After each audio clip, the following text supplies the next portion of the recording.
para wadyabala tantomosaken negara Renggapura kula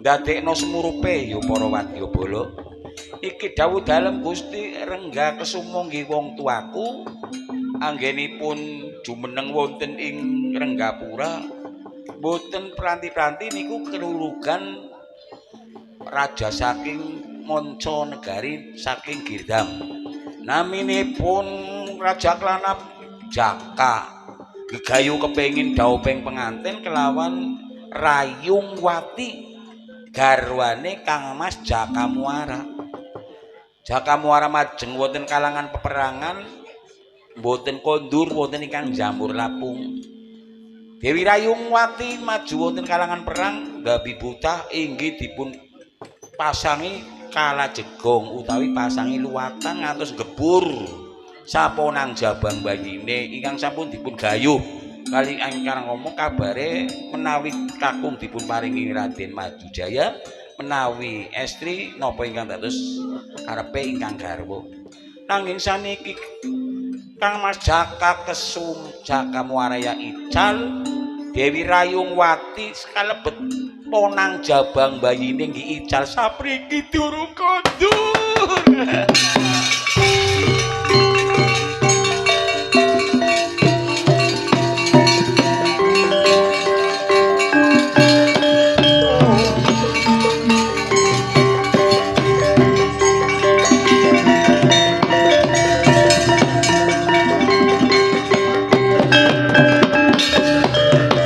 kapiat risang kapirang pinanggul kinepe gempi sang retna ing bawana yo pitukang alangati yo pitukang menes ing tias yo pitukang kudu kering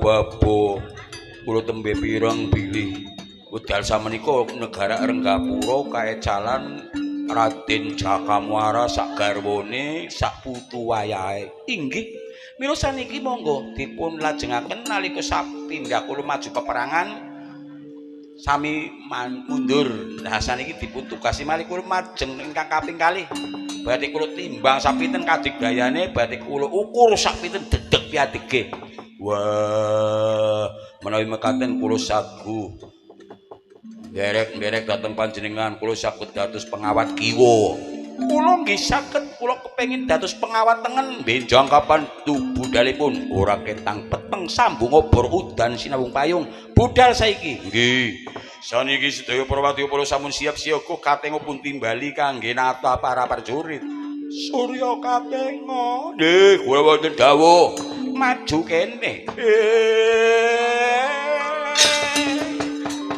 Citra Yuta Jaya no Citra Yuta Jaya taru Citra Lira Bendara sumangga kados pundi kados pundi wonten apa ndara katenga inggih apa sing dadi pirantine apa sing dadi adate iki nganakaken budalan ayo padha cancut taliwondo tatanen gaman-gaman sing ketul wajib asan tumbak tameng kang tugel sambung ana dalan kang rokel urugen dalan kang mendukul dipapras sier-sier kang padang mambek disusuk sebab iki mbok menawa ana banjir bisa ditanggulangi nggih ngestake dawuh bagus yen sak budale para wadyabala dina iki tak pasrahno marang siramu cancut taliwondo budal dina saiki budale para wadyabala saka Renggapura epok lampit kaya singa nebah prajurit pilihan sikra mengsah lunan panganut mirang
Den kinocapena iku kang dadi marang lampahing para prajurit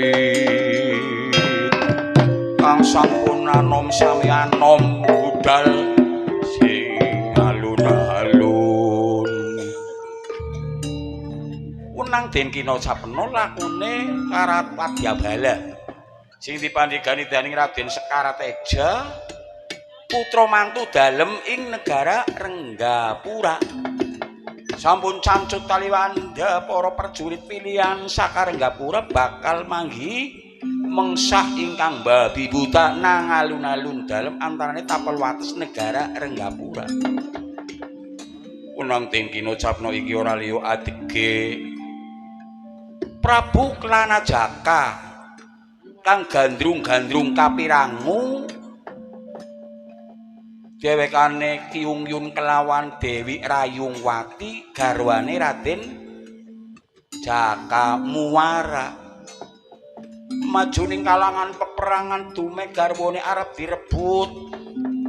Dhewekane maju nganti ana sing jamur lapung ilang nang pron paperangan sak mangke dereng kondur wonten ing negara Renggapura. Tanpa capak iki ora liya Sang Prabu Klanajaka kang lagi krang-rangan krunguman krang-rangan kedanan barang kang dibeni krunguman kedanan Dewi Rayungwati. Dheweke ora sabaene ana tangisan sawise tangisan gemboran tembangan kaya wong edan ora konangan. Ana petetan kembang ya dirangkul ditangisi sayang. Ora maido ya. Ora Mas Dodo, ora Mas Jono. Anger lagi Kyungyun wis. Ora kelingan apa-apa.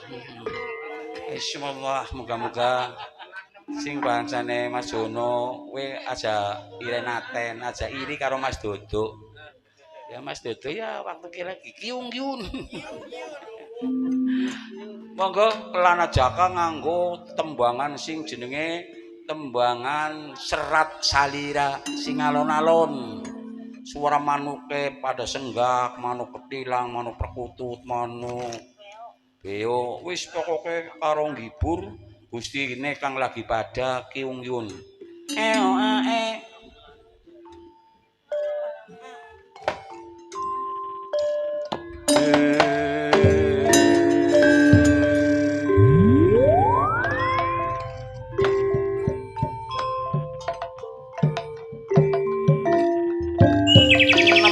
Ikae ngantil jalake jingklak-jingklak nang wit-witan berkukune manggut-manggut nang piduku.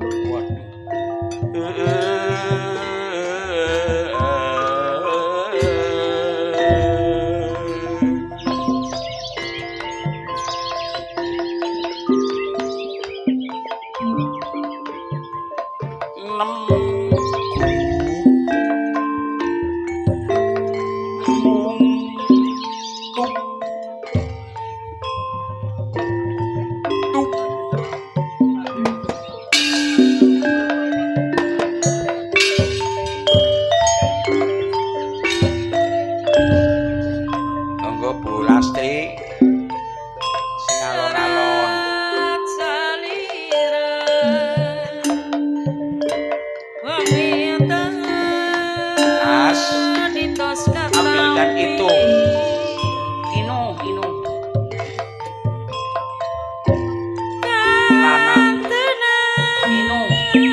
Ayo wati. Ayo wati.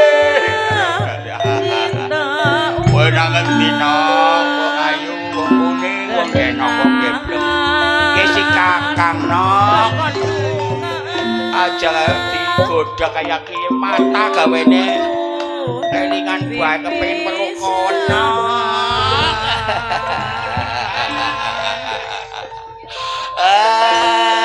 Nyodonge tapaken sayang. Aku ya turu ora bisa turu di sawulan. Mangan ya ora doyan mangan sejeng dadi golek.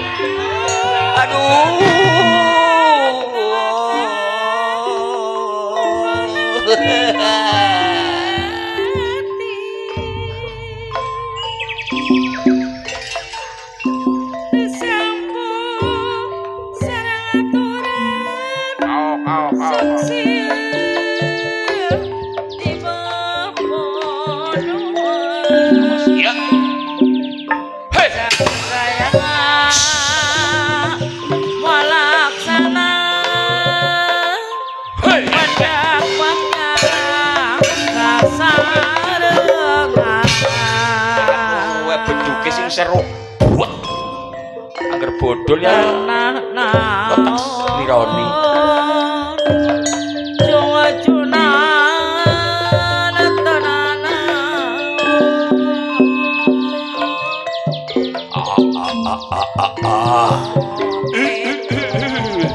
ayo kabeh baya-bayaku pengawale Sang Gusti Kelanajan ayo kemon.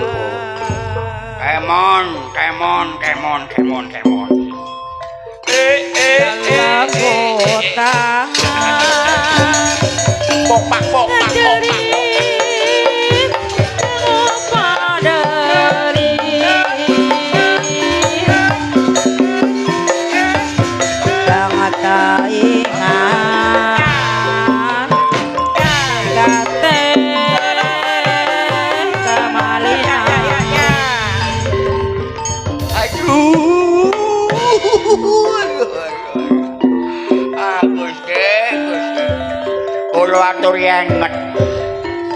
Kula aturi emut panjenengan menika nang negarane tiyang sampun grusak-grusuk sing jenenge wong edanan ora eling babar pisan kaya wong edan ora konang.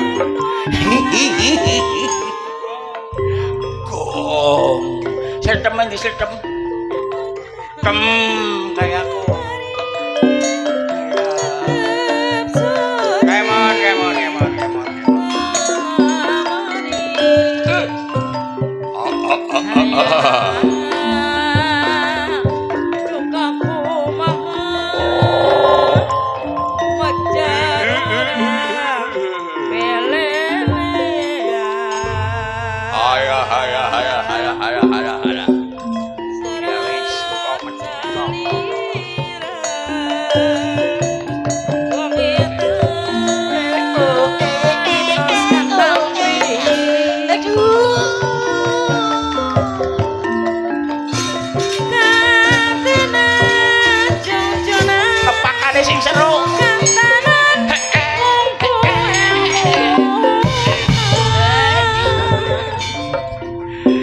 Semangka wong awak karo ndas gedhe ndase. Wong ora kawen ora sapang awak karo ndas ya umume abot ndas. Kok ndas kaya kita ning.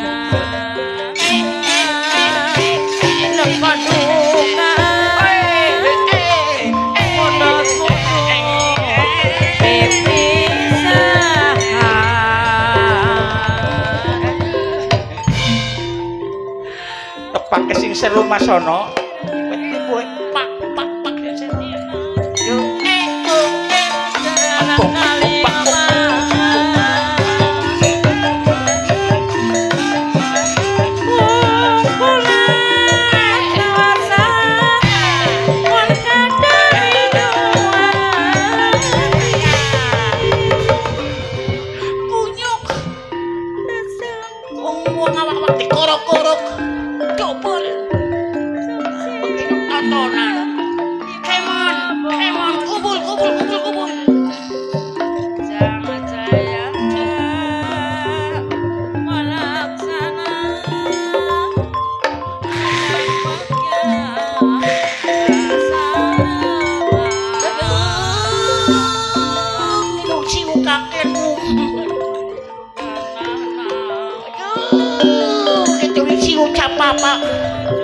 apa cap jembut apa cap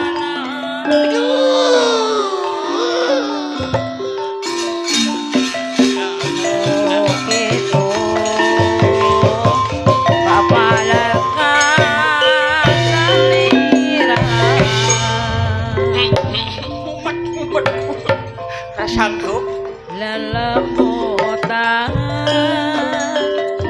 ngecari padari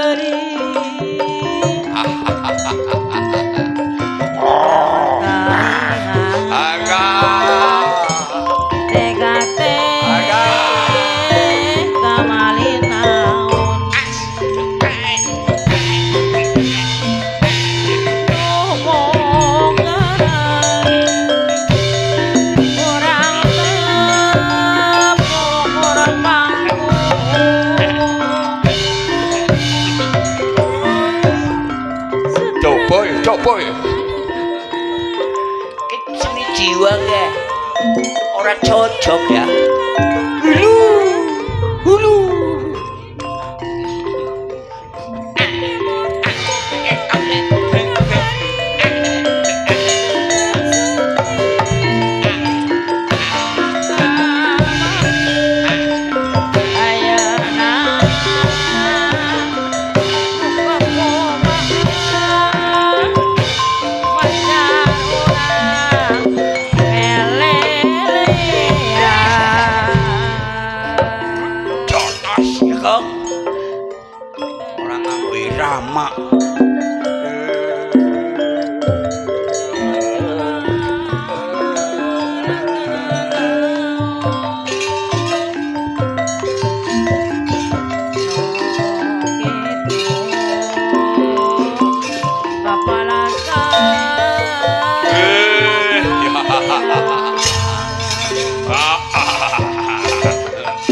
mangadeg ketinggal mungup nang tapel wates ya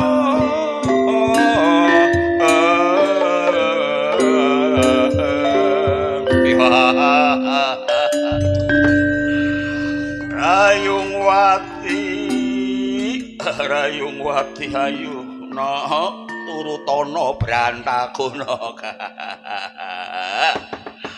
kowe wong ayu sing dadi jantung atiku brontok kesi kakang no ke gagange no kowe arep mundut apa ndok nok arep mundut emas sing jenenge kalung sing gedene sarantene ngeliril Enyong ya sanggup ngulati apa kowe kepengin mainan sing gedene sak gentong. Aku ki ratu sugih wong sing dugi dunya sugih bandang. Dele karo si Kakang Bloko Suto matura sing tenanan. Lho, aku iki Ratu Agung Binathara saka negara Girdham. Hong tete kala Ludra Raja Dewaku. Gusti, kula aturi enget kadolane lupa kadolane tutur. Menika sanes wonten negari piyambak. Sampun kedaluwarsa anggenipun gandrung kapirangu. Kula aturi emut enging eling Gusti. Kang, wis sing jenenge wong sing lagi kudanan, Kang. Ora maido kaya nyong karo si Wasmi. Ana suruh menek suruh andane kurgel. Nyabrang kali nyangking pustangan. Kepengin weruh, aduh karo si Wasmi. Telung dina nyong ora kuat mangane cokon. Dobol. Wong-wong kok pariwangsalan ora cocok. Menek suruh andane tugel nyabrang kali angking pustangan. Pengen terus atiku pegel telung dina ora kolu mangan. Kok malah mangane doko. Dobol apa sih? Yo. Ora susah pada guyonan kae sing jenenge Gustimu Raja Klana Jaka. Kang lagi gandrung kapirangu ora eling babar blas.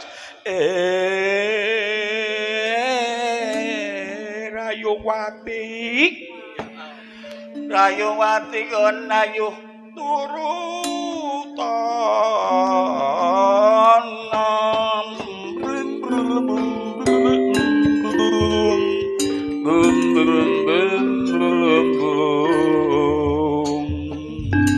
yes asline panondari to gandeng dembunge ora siap sing nyaron ora siap luli bonange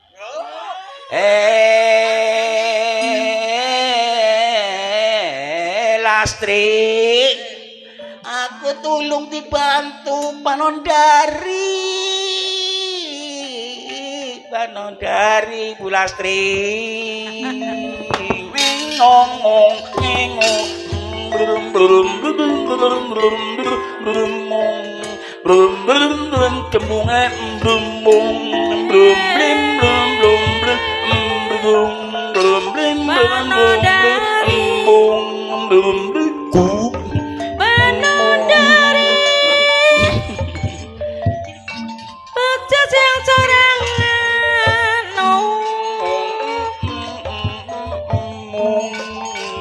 Ditelit dikikir langit di sawang di tukang Lenjang jojonan Panondari No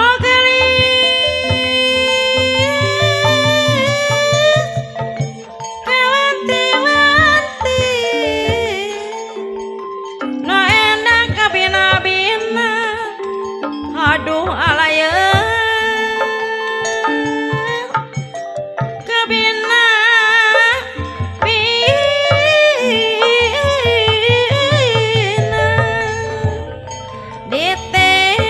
ditelik dikikir lagi hari di sawang di tukang lanjang ditetepan diharap sih ditelik dikikir lagi di sawang di tukang lanjang ditetep diharap sih aduh alaya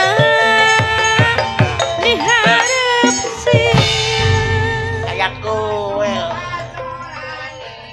Aco lali. Wasolali.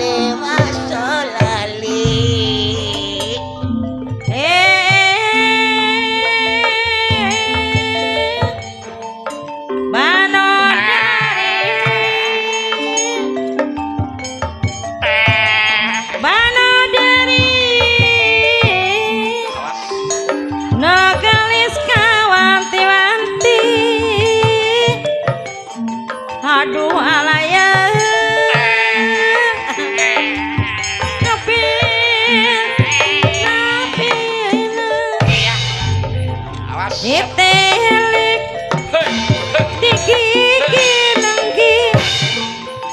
di sawang di tukang lenjang no galis kawanti-wanti no enang kabina-bina aduh alaya kabina-bina Ayo narcis temenan. Nona Jonang tung asala lanjung lempang asa ngalong kewang Alah,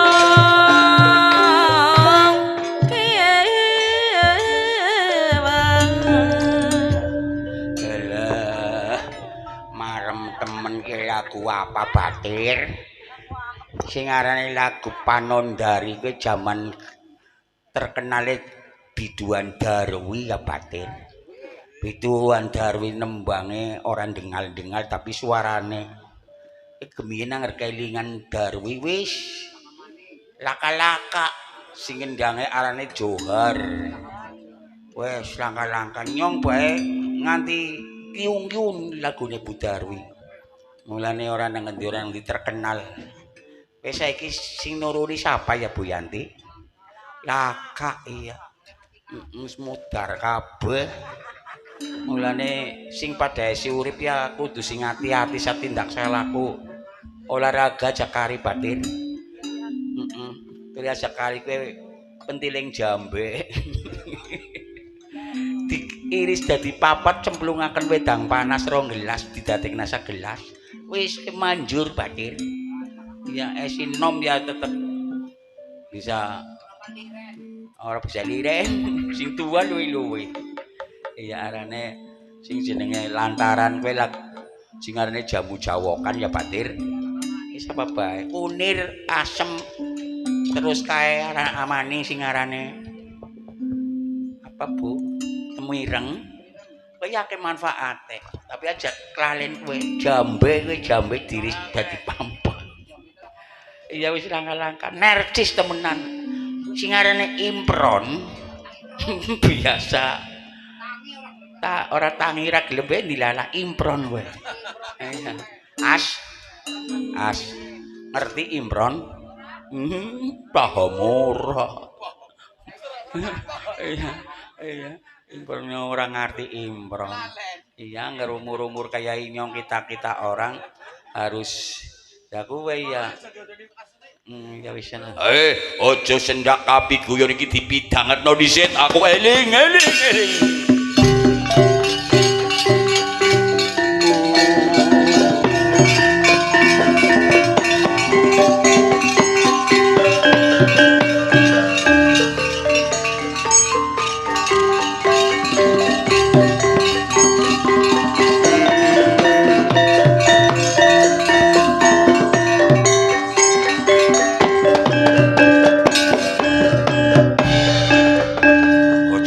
Kapi guyon patah patok ing negara Girdham. Iki wis wayahe apa sing dadi marang kagiatan nalika budal saka negara Girdham. Aku wis tiungyun ketun kepungun kepengin gayu putri ayu rupane jenenge Dewi Rayungwati. Yen ora kelakon suku aku bakal dadi dalane pepati. Ayo digoleti sing jenenge Rayungwati ana ngendi tak glidah negara Renggapura.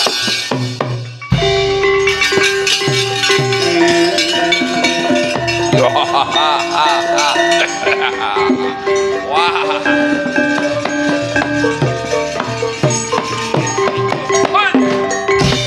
Glidah sing kulon nggih kula sing kilen. Sing wetan nggih kula sing wetan. Sing kidul nggih kula sing kidul. Glidah.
Kae deleng ana satya gagah bagus.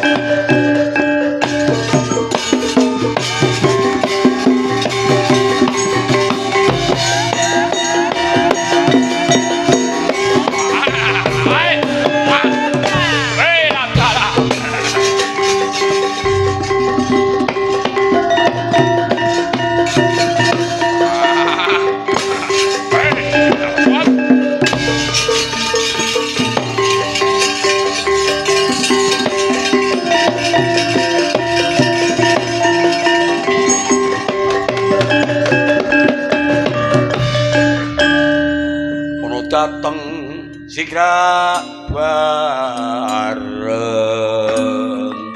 ana jalan doliwat liwat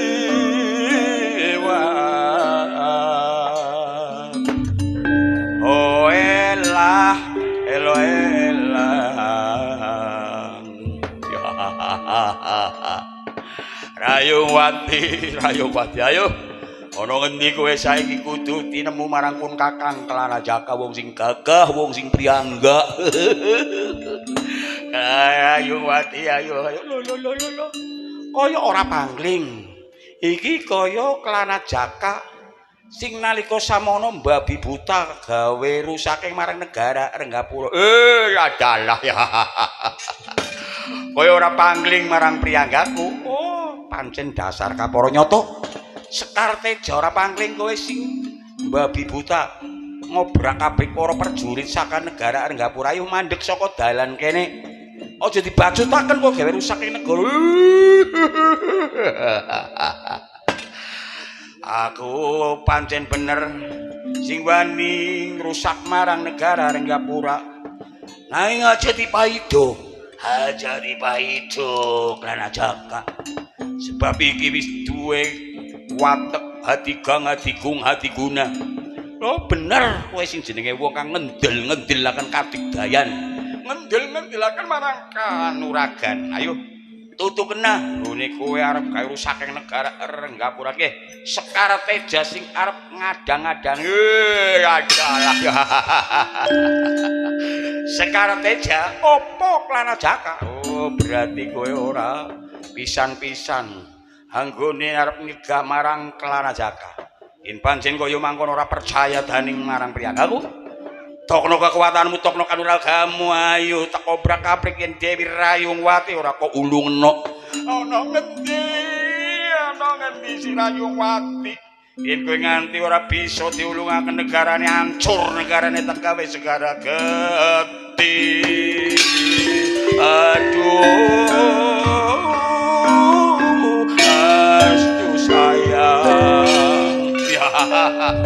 Mundur karena Sekar Teja ora mundur blai kowe.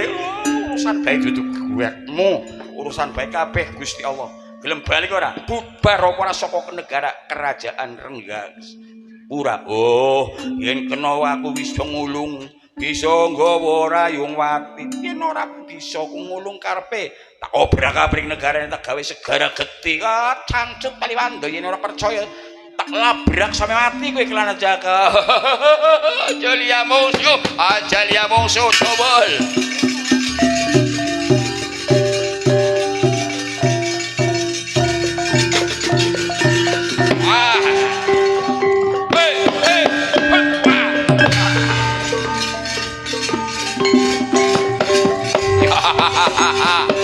Wow tuh.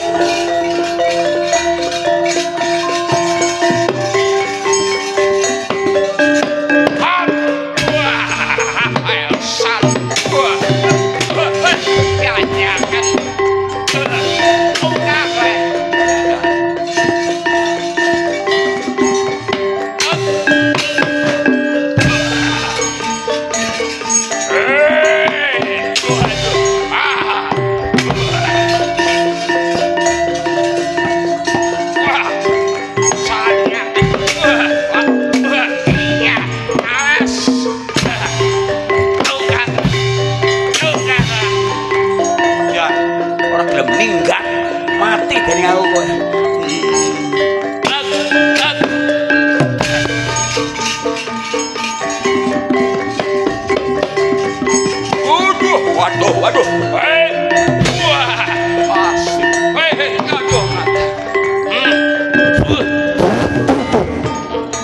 Ya. Ora wedi. Ora panik atiku. Yo, tok kena Rayung Wati. Ora bisa dadi bojoku. Hancur negaramu.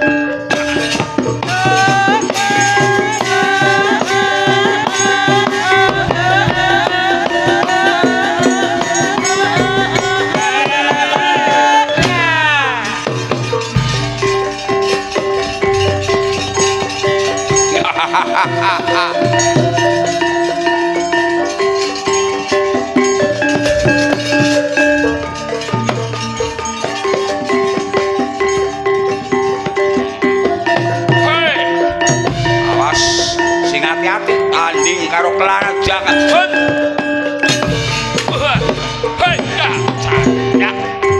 Waduh, mati aku.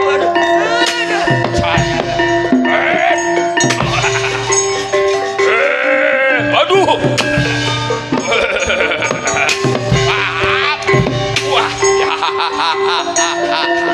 Lara jagat dilawan kowe. Ayo maju wong siji, royoken aku.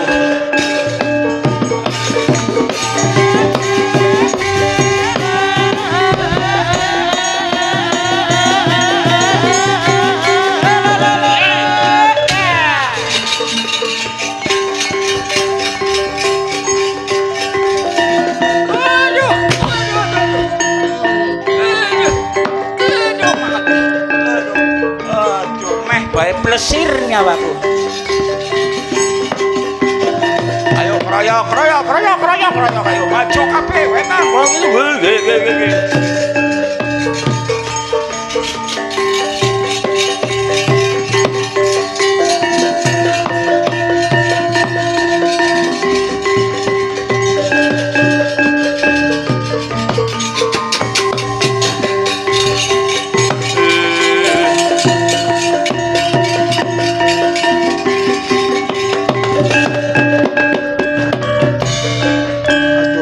Aduh dikeroyok sing lor sing wetan kulon pada bubar kabeh. Sing jenenge pengawalku Indrayuda maju wonge gedhe dhuwur mripate pelolong wetenge gendut. Maju ya mundur. Sing jenenge Indra Sakti wonge cilik mripate merkabak mundur. Jebulene ora pisan ora pindho Klana Jaka anggone gawe rusake marang negara. Tembe wektu iki ya aja kepala guyu kowe. Kowe dadi wong sakti numpang liwat nang Renggapura Panggagahi.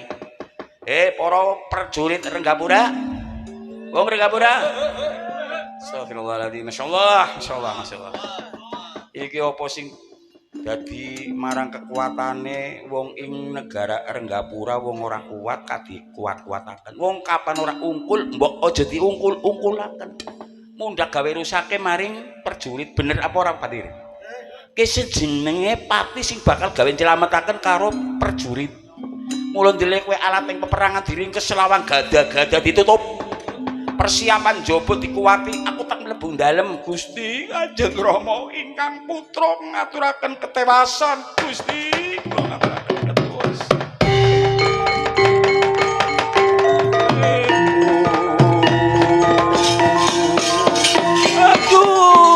Gusti kula Gusti kula sampun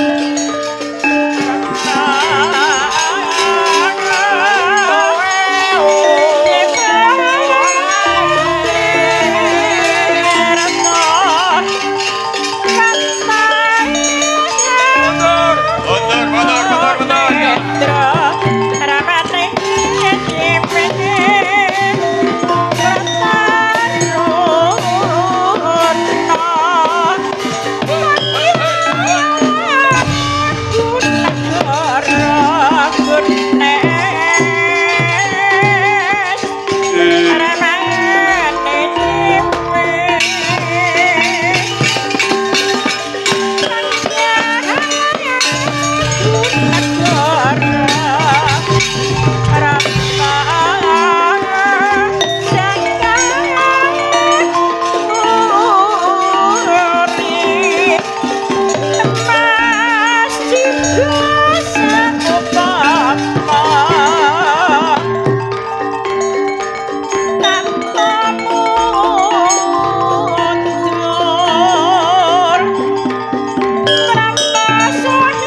Wiyat risang kapirangu rinanggul kinampit kempit Sang Ratna ing bawana Yogi tukang ngalangat Yogi tukang ngenes ing tias Yogi tukang kutu kering Wenang den kinacapena rame anggenipun mangun Bandawalapati masang tanding mengsah kalian Raja Kelana Jaka mengsah kalian para prajurit ingkang dipun pandegani daning Raden Sekar Teja. Wong peperangan pancen bener-bener sing ora gawe rusake marang negara, pancen nyata rusake akeh sing padha dicengkelak pada poting gletak ditelikung padha pating perkungkung. Wenang den kinocapna enengno kang lagi paperangan sini gegantya kocapa ingkang wonten pundi punika ingkang wonten nang negara Renggasiluman negarane Sang Prabu Natadewa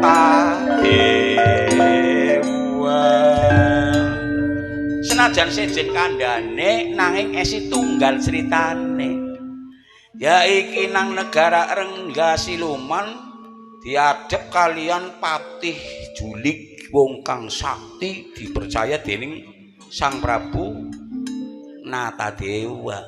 Nalika dinten ingkang sampun kliwat dipun tugasi laku dusta critane nggon nglakoni nyolong nang negara Renggapura sing diculik siji Raden Jaka Muwara. Nomor loro jenenge Jaka Raden Muwara Kesuma iku sing lagi diancam umure karo Prabu Natadewa. Critane utusan saka negara ya kuwe Renggasiluman jenenge Indra Sakti sing negara siluman oncat kaya pecut den telorongaken nganti tekan nang Renggapura. Ana sawijine prajurit pilihan kan lagi pada perang tan kocapa majune Jaka Muwara miling-miling kaya jantra mubeng-mubeng kaya undar ngungak kanan kiri ora ana sandubaya ora ana apa-apa nanging barang nang peperangan ana sawijining satria bagus kang maju karang pawendan ora pangling Jaka Muwara direkot janggane dibanda digawa maring awang-awang mobak mapit nganti tunibaaning negara Renggasiluman alon-alon genirung ngandika ladalah ngilahing awit Namastuna Masidam Patih pepathokeng negara Renggasiluman Indra Sakti nggih kula ingkang sowan ngaturaken sembah Gusti kula ingkang sinuwun. Wah tak tampa ngunjung ngabekti marang panjenenganing Suna lewat lungguhe kepenakna ya. Nggih. Boten kirang sakeca anggenipun pinarak lenggah wonten ngajengan panjenengan Gusti. Kejaba kang saka iku liya kang arep tak gunemaken Patih Indra Sakti. Nggih. Kowe tak utus laku dusta nyidra sing jenenge Muwara Kesuma apa wis kasembadan? Nggih. Berkah pangestunipun kula sampun saguh menika nyidra ingkang nami Muwara Kesuma. Wis kecidra? Sampun. Piyayine ana ngendi bocahe nang ngendi? Niki nang wingking kula. Lho kok gajok nang mrene.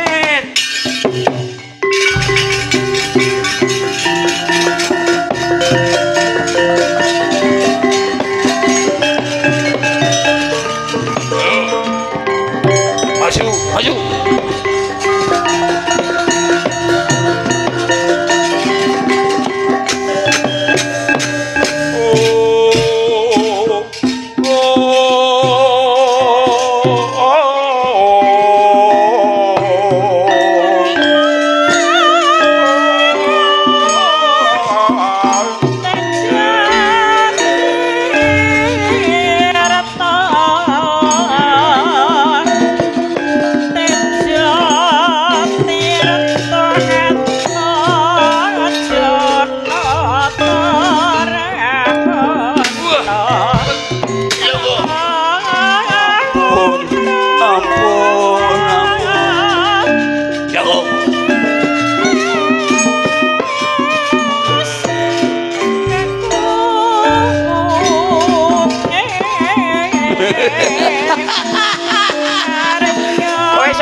wong isih urip.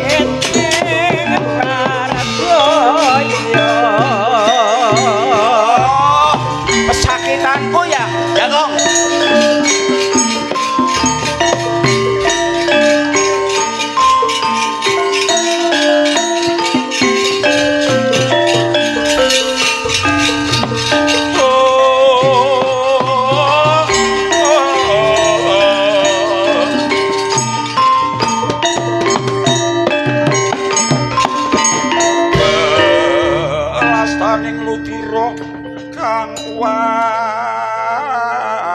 Wawang kekono bangsu mirat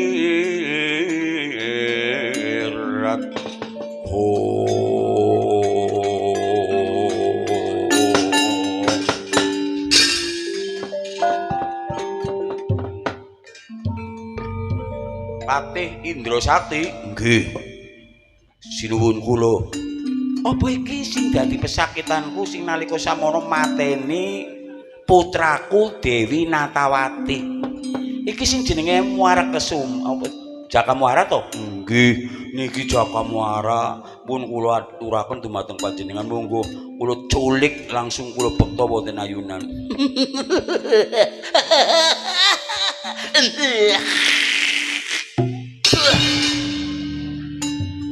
Kowe sing jenenge Jaka Muara to? Inggih Gusti. Apa? Gusti. Aku dudu ratu. Kowe wonge bagus tapi atine buadek kon. Jaka Muara, Jaka Muara. Kowe kok nalika samono gawe wiranging satriya, apa ora pireng? Yen Dewi Natawati ke putraku sing dadi kinasihanku. Lah kening apa? Kowe ditulungi diapik-apik dening anakku wadon. Paribasan wis dipenakena. Lah kok dianggep munipan ndeweki. Kon donge menungsa apa kewan sih? Nggone mateni anakku wadon ora cukup mung dipateni. Nganti digantung nang alun-alun nggo tontonaning para menungsa. Gemes aku. Jaka Muara. Ono paran Gusti, mani-mani Gusti. Inggih napa Sang Prabu? Dobol kon. Bukobu. Prabu Sang Prabu, aku dudu gustimu, dudu ratumu. Wis aja kaken lambe kon nang kene. Ibarate kowe wis nang negaraku wis ora duwe sadulur. Kowe panggo kemadiran sapa? Ki kanggo penempuhmu nalika samono kowe nang negara Renggapura nggagahi nglanangi gawe wirange satriya. Saiki utang lara nyaur lara, utang pati nyaur pati. Kowe wis ora ana sing mbelani. Muara Kesuma wis dicolong digawa maring Cemara Siluman. Sedulurmu samono uga wis ilang. Garwamu bojomu si Rayungwati dipasang kala jegong, dipasang luwatan mlebu mati sabayine.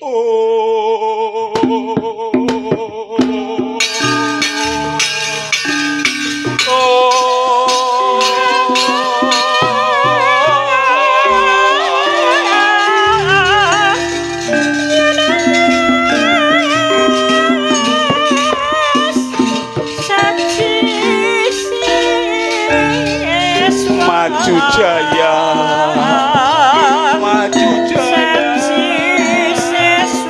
ya Allah, ya Rasulullah. Anakku, maju jaya, kowe ngerti anakku. Dipasang luwatan nganti kasang kala jegong jare mlebu mati dadi patine. Maju jaya, maju jaya. Maju jaya apane? Maju jaya wis diblekuk, ibune ya wis diblekuk dilebokaken maring jroning pasang kala jegong panjaluk bela sapa kon nang kene wis ora ana sing belani. Negaramu wis adoh. arep tak pateni kon. Tapi matine ora kaya manungsa biasa. Matine kon tak nggo tontonan disit nang negaraku. Wirang nyaur wirang. Ayo. Kowe bakal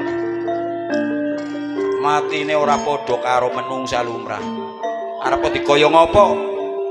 Lah kasih nulungi Patih Indra Sakti. Kulo. Dilek ke mengko di ubeng-ubengaken sadurunge dipateni. Nang alun-alun mengko ditawani sak senenge apa seneng panganan kan enak-enak diubeng-ubengaken dhisit sapenjaluke diparingi.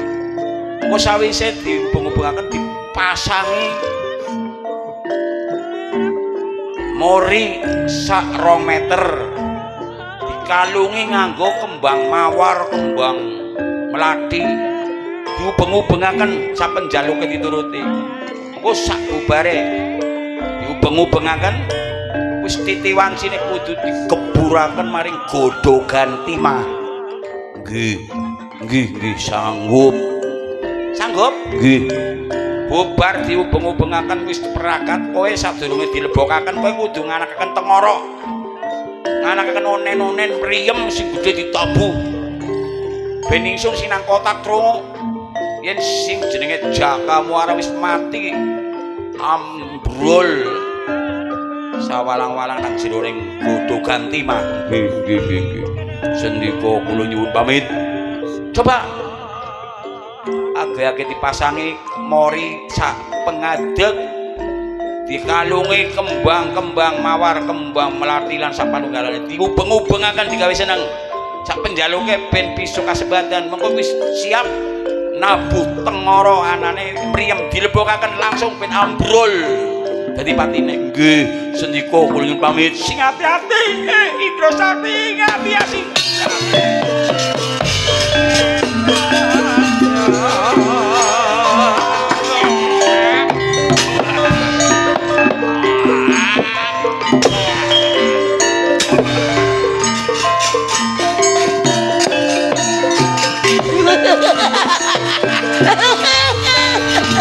Edan kon mati kon kene.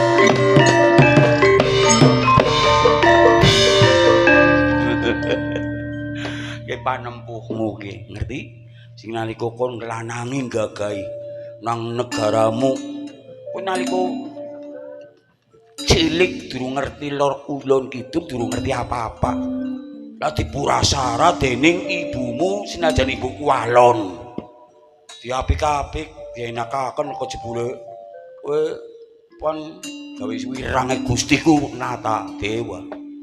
Prabu Nata Dewa ki dudu wong sembarangan. Aku nganti digawe sakit kon. Natawati kuwi dadi wong ora curang.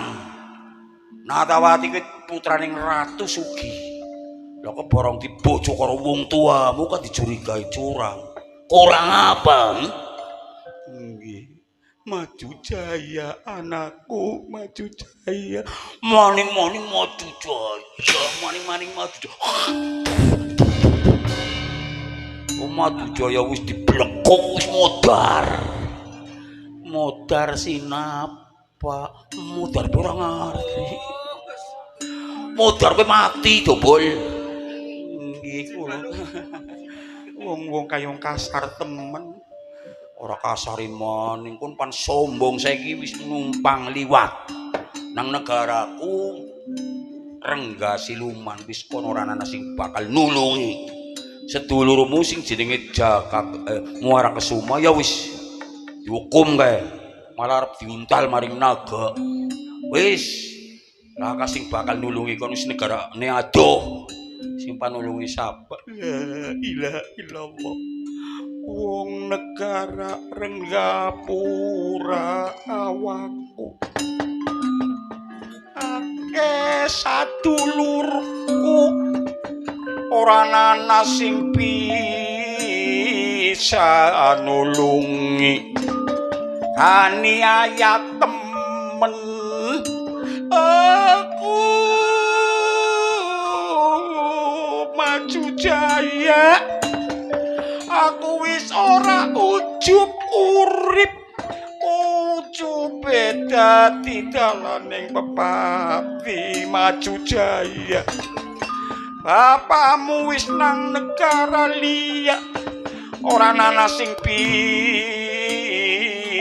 nulungi kaniaya temen Indra Sakti patenana bayawaku Indra Sakti aja digawe tontonaning marang jalmu nang Rengga Siluman grunggung tangisan gue modal endah aku ternyuh endah aku ora tega ora bisa wis ke utang lara nyaur lara utang pati ke pati ini kan ya Allah ya